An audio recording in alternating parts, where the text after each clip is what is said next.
The Garden by Arnold Lobel.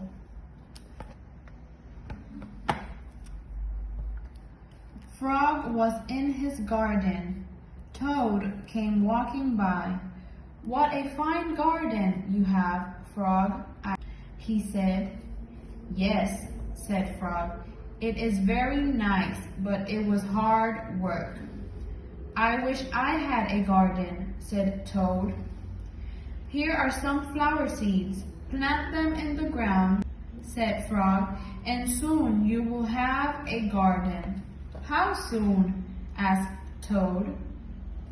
"Quite soon," said Frog.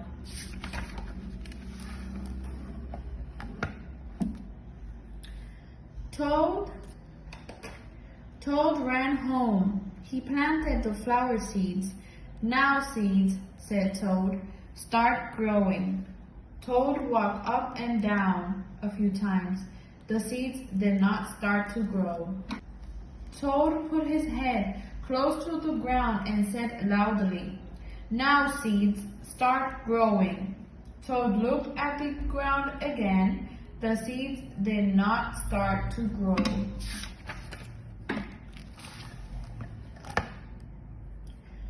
Toad put his head very close to the ground and shouted, "Now, seeds, start growing." Frog came running up the path. "What is all this noise?" he asked. "My seeds will not grow," said Toad. "You are shouting too much," said Frog. "These poor seeds are afraid to grow." "My seeds are afraid to grow?" asked Toad. "Of course," said Frog.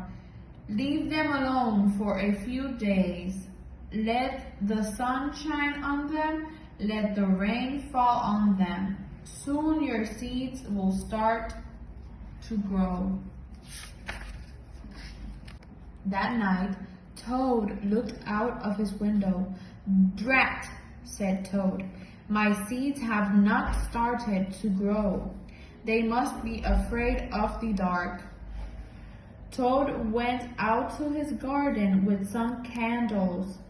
"I will read the seeds a story," said Toad. "Then they will not be afraid."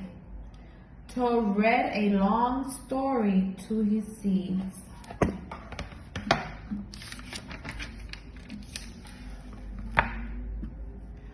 All the next day, Toad sang songs to his seeds.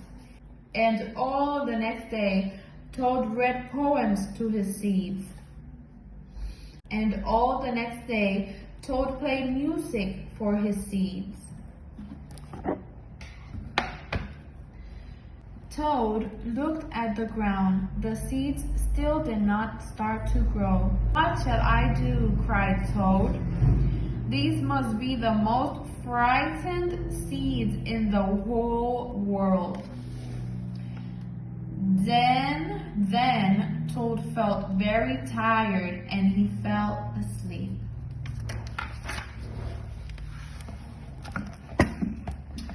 Toad, wake up," said Frog. "Look at your garden." Toad looked at his garden. Little green plants were coming up out of the ground. "At last," shouted Toad, "my seeds have stopped being afraid to grow." "And now you will have a nice garden too," said Frog. "Yes," said Toad, "but you were right, Frog. It was very hard work."